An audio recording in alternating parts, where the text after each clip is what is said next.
Well, hello and welcome all the Web3 enthusiasts. This is Max speaking, and this is a new exciting episode of Synopsis Talks. Today, I'm excited to host this interview with a very interesting person, and I believe, guys, that for you it will be very insightful and interesting time spending today. So please welcome our today's guest, Dr. Chandra Duggirala. Chandra, how are you today? Doing great. Thank you for having me, Max. It's a pleasure to be here. Okay, super. So since it's your first time at Synopsis, and I do hope that not the last one, could you please begin with some introduction of yourself? So please tell us actually how you started Portal to Bitcoin, and if I'm not mistaken, you graduated from a medical school. So entering Web3 and DeFi must have been a great turning point for you. So it will be very interesting to know more about this path. Sure. So I went to med school, then I was in grad school doing biophysics research. And then I quit all that to actually start a med tech company initially in Silicon Valley. And then after that, transitioned to software, and this is my third software company. So the story behind Portal is before starting Portal and after my previous exit, we were looking to I was basically taking a 6-month time off to figure out what to do. And that was the time when Ethereum ICOs were going on. And so ended up learning that space, actually relearning a lot of Bitcoin and observing a lot of these other L1 or Ethereum-based projects to see if there's any interesting problems that are worth solving. And the biggest problem that occurred to me was the problem of exchange risk. So even before then, a lot of people have been hurt by Mt. Gox collapsing. And then throughout that ICO phase and after, I got to see how most of these projects paid no attention to security, and exchanges kept disappearing one after another. And you can practically Google any month in any year between now and then, and you can see a major exchange has disappeared. And so the reason these exchanges exist is because people want to trade assets belonging to different blockchains, because with the origin of DEXs, if they're all on the same chain, then you have an alternative. So the cross-chain exchange problem occurred to me was the biggest problem in this space. And it literally is the single biggest problem in crypto. So you can divide the 2010 to 2019 era as off-chain custody, right? Like you wanted to do some exchange of Bitcoin for Litecoin or whatever, you had to send your Bitcoin and Litecoin to respectively to Mt. Gox or some other exchange in the middle, and then you would do transactions on their ledger. 2019 to 2024, there were these things that people invented called on-chain custody, or bridges, multi-sig, wrappers. There's on-chain vaults that wanted to do like a main chain to side chain or cross chain, some form of asset issuance or transfer or transactions. And so when we started Portal, the driving force was to actually solve this cross-chain exchange problem once and for all, the custody risk that underlies that. And so we did a lot of work and research onto how to solve that. They're basically, and I can go into that in the next question, but that is the origin of, I don't know someone who hasn't lost money at an exchange or with a bridge hack or with some form of these cross-chain derivatives depegging. And so it was a worthwhile problem to solve. Okay, cool. So thank you for this throwback into the history. And could you please tell us why did you actually choose DeFi on Bitcoin? This is an interesting choice, I would say. Yeah, well, so I come to crypto from Bitcoin. and I come into Bitcoin because of the underlying reasons as to why it exists. And a lot of people in DeFi probably don't know this history. Bitcoin was created on top of like 40 or 50 different innovations over a period of time to create first peer-to-peer transactions and then stateless money, right? And looking at every other blockchain, there's no question that Bitcoin is the most secure, most decentralized, longest standing, and proof of work in itself is probably the biggest innovation in monetary history. So Bitcoin is going to be there. No other chain or asset comes close to Bitcoin in terms of security, amount of capital. Monetary properties are actually being respected by institutions or anything else. Design choices, et cetera, et cetera. So, but it's also very restrictive, and it is also very constrained in terms of how expressive you can be on Bitcoin because of the scripting language that it uses called script. It's not Turing complete, as we all know, but with some appropriate technology magic, you can actually do lots of decentralized finance activities on Bitcoin. And our belief is that Bitcoin block space is actually transforming from just a settlement layer for BTC, the asset, to the settlement layer for millions of markets. And that's just true DeFi. Any chain that is less secure, you can't really call DeFi. It's not that interesting to me. Get it. So the choice was made for a reason. Thank you. And moving on to the next question, and it's also more about this. So could you introduce the custodylessness and trust minimization concepts that Portal to Bitcoin advocates in more detail? How do you safely operate the assets with minimal trust and without custody?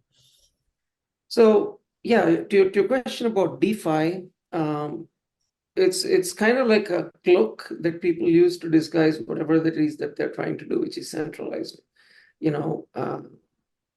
finance basically. Because the thing that matters, so Bitcoin has several properties, right? Like one is not your keys, not your coins, right?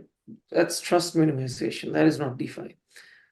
Two, there is an aspect of distributedness because there's a distributed consensus underlying, which is proof of work. Anybody can join and anybody can leave. The most important aspect of this is how the consensus is achieved, and also how, even if consensus rules are changed, nobody can actually steal your coins.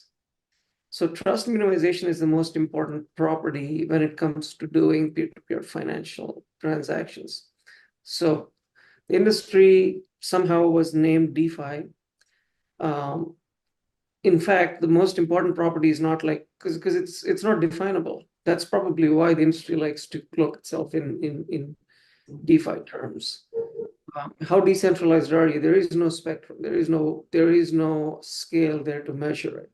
Anybody with more than one entity in the middle can claim, oh, we're decentralized, therefore we're secure. That's not true, though. So the most important aspect is trust minimization. And what does that mean? It means that you are in control of your assets, whether you're holding them, whether you're trading them. During any part of that process, you're essentially trusting the software, trusting the underlying blockchains, but that's it. No other trusted third party is in the middle of you trying to exchange your Bitcoin for Ethereum or Solana or whatever, right? Like that's trust minimization. And how do you achieve that? There's longstanding history of people trying to prove that, when parties are separated in time and space, you can't have transactions that are fair, right? Like it's called the fair exchange problem. You have to have a trusted third party. And that's absolute bunk because atomic swaps were invented in 2011. If you assume two blockchains that can be trusted, then you can have trust minimized cross-chain transactions. The only problem with that is that they're just impractical. They take time to settle, right? There's long time locks. There's all these settlement periods. There is wait out and timeout periods. So it's basically impractical from a consumer perspective because the centralized alternative. So if you lay out convenience, security is the spectrum, centralized exchanges, bridges, multi-sig vaults, etc. All of these on-chain and off-chain custody are more on the convenience side of the spectrum, and they give up security. Atomic swaps give up convenience for security. So what we've developed is to bring the convenience back while retaining the property of these atomic swaps. And so you can have an experience as seamless and as simple as when you're interacting with Coinbase or Binance. That remains the gold standard for user experience, but you don't actually ever leave custody of your assets in your sense during the entire life cycle of the transaction. You giving up your Bitcoin and getting their ETH or vice versa. Super detailed and completely clear. So thanks for such a wide answer. And the next one is about the testnet. So our team heard that Portal has been running several private testnets with insane demand, and that a public testnet is coming very soon. What new functions will be available on the public testnet?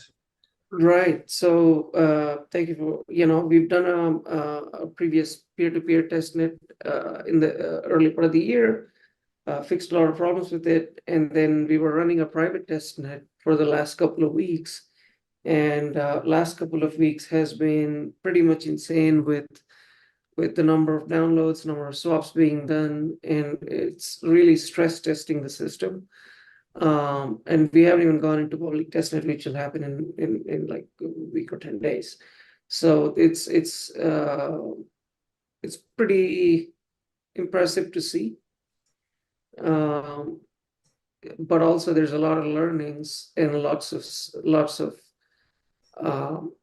identifying lots of infrastructure bottlenecks, fixing them. And so getting ready for the big public testnet. So it's been crazy. We literally got like 120,000 downloads in less than 10 days.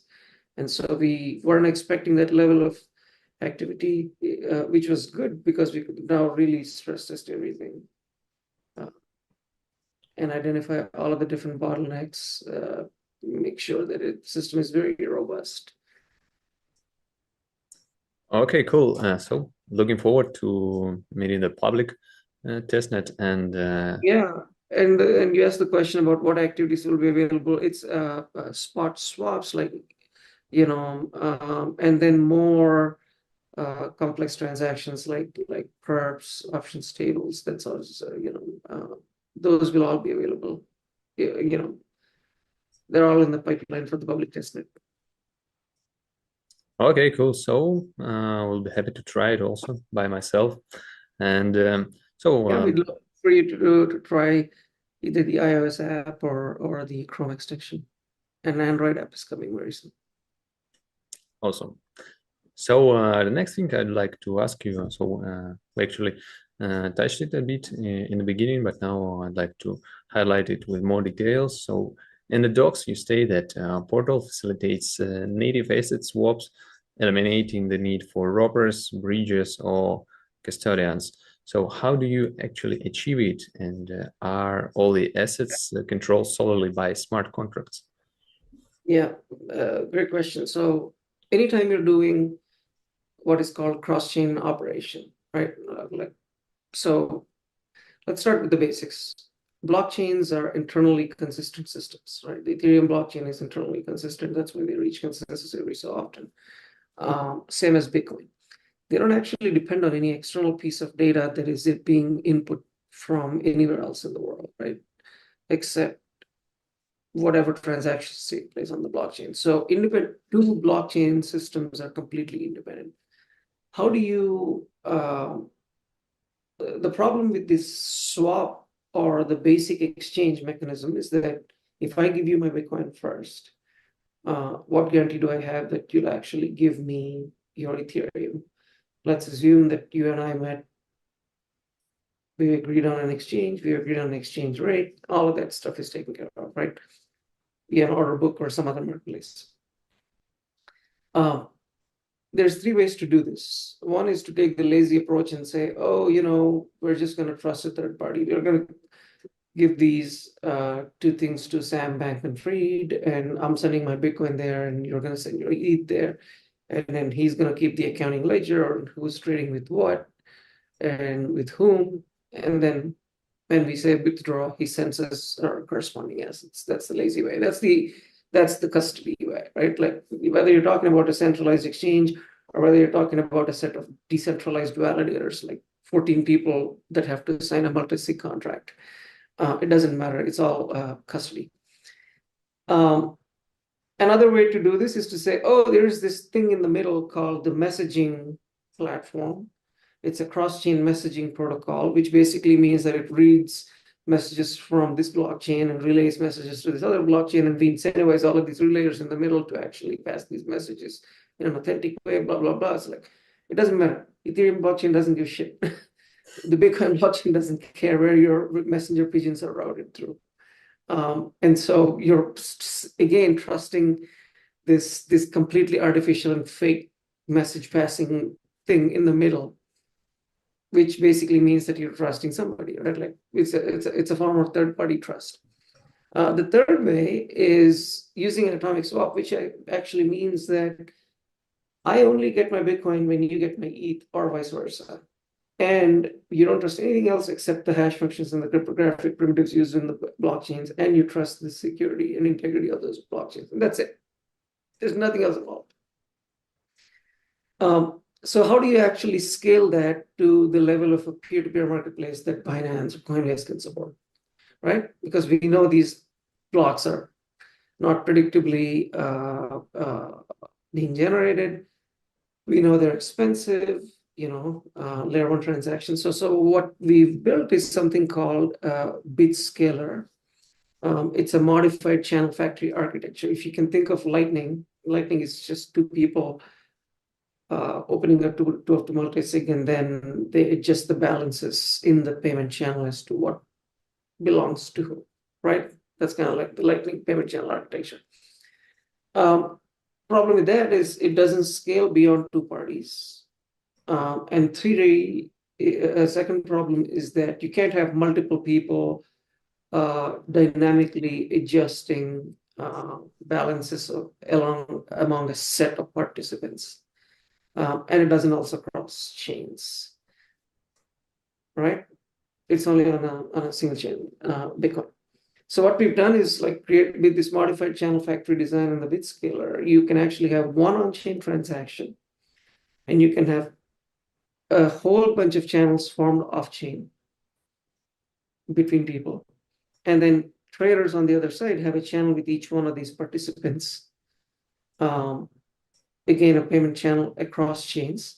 And then every single trade is an atomic swap between, and what I've just described to you is like and there's an automated market maker like functionality in there. And there's a corresponding smart contract on the other chain. So every trade is essentially an atomic swap between two AMMs belonging to different blockchains.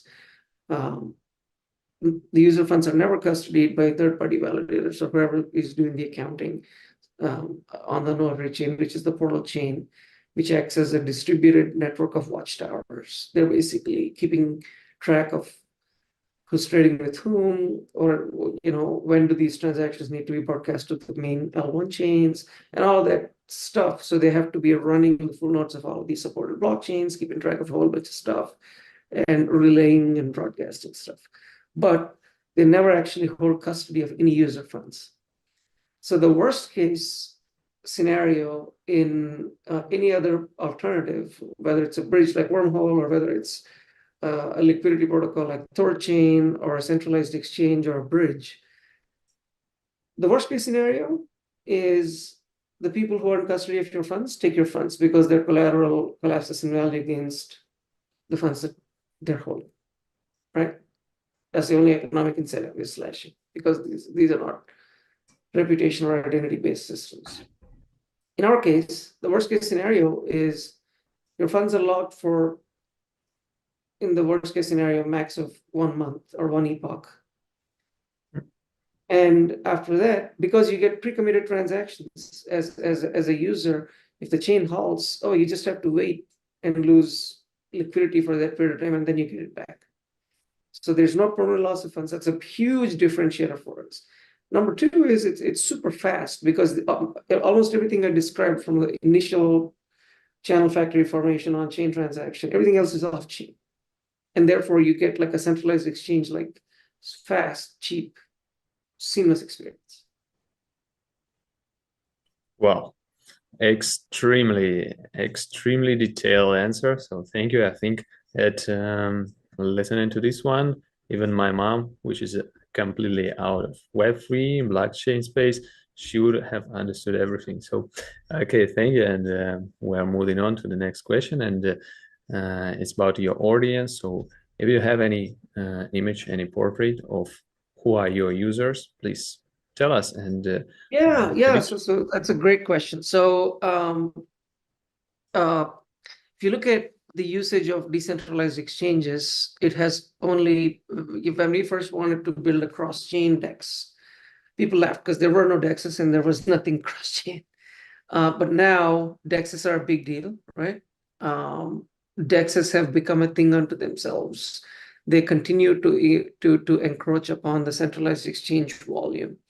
But they're still limited to a single chain. So any user who's using a competing custodial solution like bridges, false, decentralized liquidity protocols, all of the custodial alternatives, and essentially centralized exchanges can now have in their wallet all their assets and seamlessly swap between them.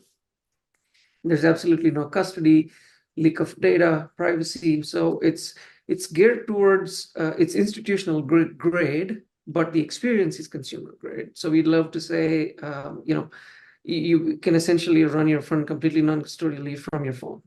Bitcoin whales, people with lots of Bitcoin holdings like miners, and definitely retail.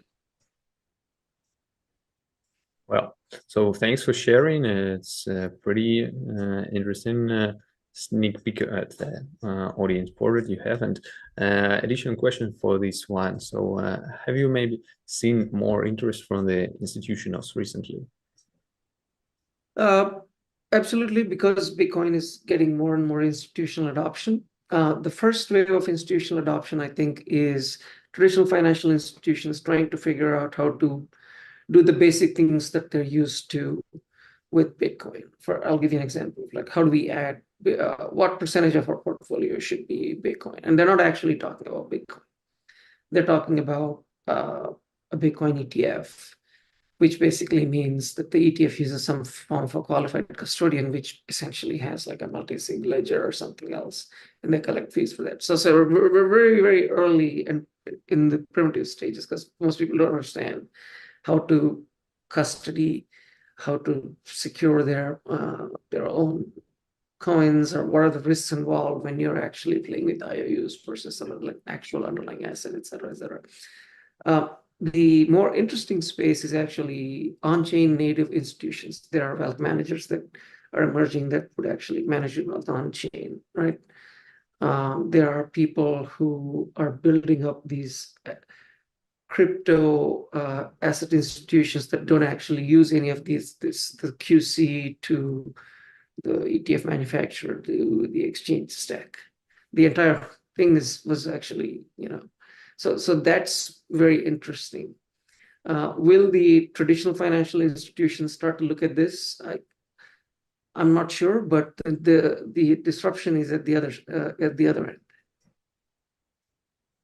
Okay, got it. Thank you. So now it's time to discuss, of course, trends. How without it?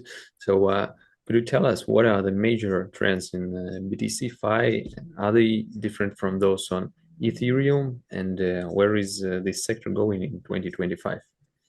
I wouldn't say different, but well, the way a lot of people think about this is all of the other blockchains are testnets for what can happen on Bitcoin. Because ultimately, the currency that you would want to settle in and hold for long periods of time empirically has only proven to be valuable if it was done in Bitcoin. right? So you can do your meme coins on Solana. You wouldn't actually want to hold Solana or Ethereum or whatever for very long periods of time. That property, I think, is best encapsulated by Bitcoin. So whether you through what we're doing, you can do all your DeFi stuff seamlessly, trade your meme coin back to Bitcoin if there's a market for it, right?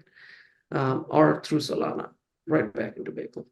So enabling all of that means that now, without changing anything on the Bitcoin design or Bitcoin opcodes or any other consensus mechanisms, you get the functionality of all of these other blockchains. You can do your meme coin games, you can do your NFT things, you can do your,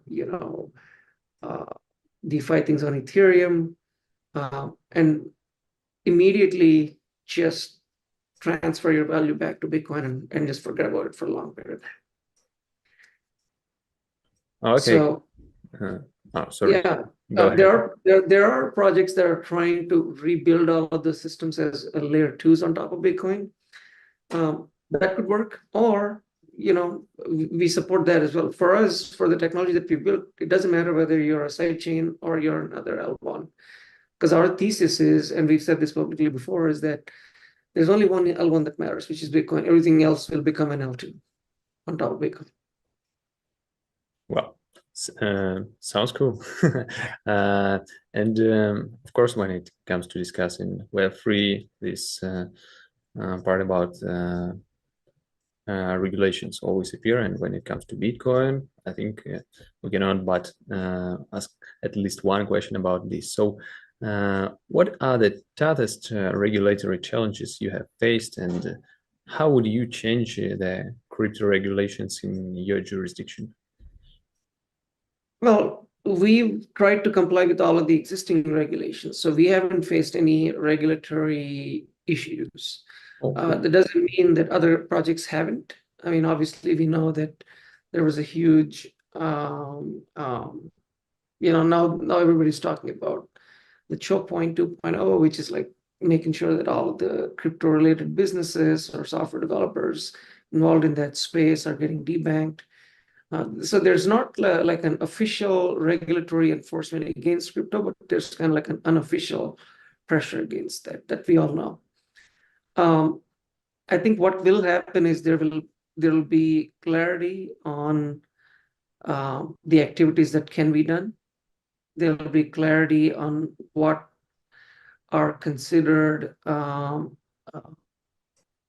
essentially publicly owned goods versus like a company or privately owned assets. And I think the rules will be applied differently because the contexts are very different and the control is very different. For example, like Tornado Cash judgment that happened recently. And so I can't actually predict what the regulatory changes will be, but I'm sure it will involve some form of a clarity and guidance on the activities that can be done. In fact, if I were advising them, I would say, instead of listing what you can do, list what clearly crosses the line. See, laws and regulations are clear when you say these are the activities that if you do them, and under these circumstances, they will cross over from, a publicly owned common, digital good to a privately held security. And then you'll be subject to securities laws, or these are the activities that if you do them, will be under the jurisdiction of this regulatory agency. Anything outside of that should be in the clear. So it's almost like a negative regulation, right? That's what would be the most helpful. And I think in the US, a lot of people are very hopeful that we will have some sort of clarity like that. Okay, I see. Thank you. So happy to hear that you avoided like challenges with this part. Well, we had to do a lot of things, and that took a lot of time and effort to avoid those pitfalls, which is not kind of fair for the entrepreneur, right, or the projects. So having clarity would be much helpful. Yeah, sure. And that's why I mentioned it, because I feel that you had to put a lot of effort on this. And yeah, I'm bravo for that. Now we came up to our last question, which is a traditional one for our interviews. So I would like to ask you, share some piece of advice with our viewers. So it might be some universal call to action, or just some experience of your own, whatever you think is valuable for our viewers to hear. Please share. Well, first thing that I'm obligated to say is go check out portal2bitcoin.com portal2bitcoin.com. But there's also a node drop happening right now. It's nodes.portal2bitcoin.com. You can actually earn a light node by participating. And these light nodes are actually kind of like Bitcoin full nodes, but they have emissions dedicated to them per block from here on until the end of the emission schedule. So in return for keeping the data decentralized, available, keeping multiple copies of the ledger, and keeping all of the other validators honest. That's nodes.portal2bitcoin.com. I mean, I guess you asked about general advice. Yep. I would say if you were to learn one thing in crypto, I would actually start with Bitcoin and the history of all of the different innovations and what led us to this point and why we need this.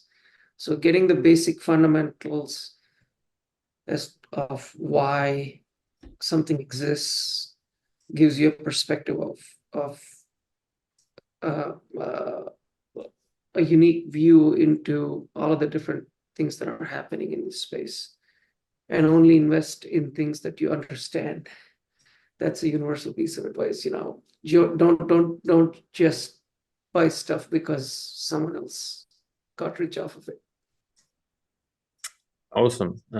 Sounds pretty interesting. And yeah, guys, keep it in mind. And for the first part, you've all heard what to do. Please take a chance to participate in this wonderful activity. And for today, we are done. Thank you very much, Chandra, for joining us. It was a pleasure meeting you, and I believe that our viewers got a lot of detailed, extremely detailed, once again, information. So thanks again. Thank you very much, Max. Appreciate it. Yeah, and thanks for everyone for watching us till the end. Stay tuned, guys. Take care. See you in more episodes. Bye-bye.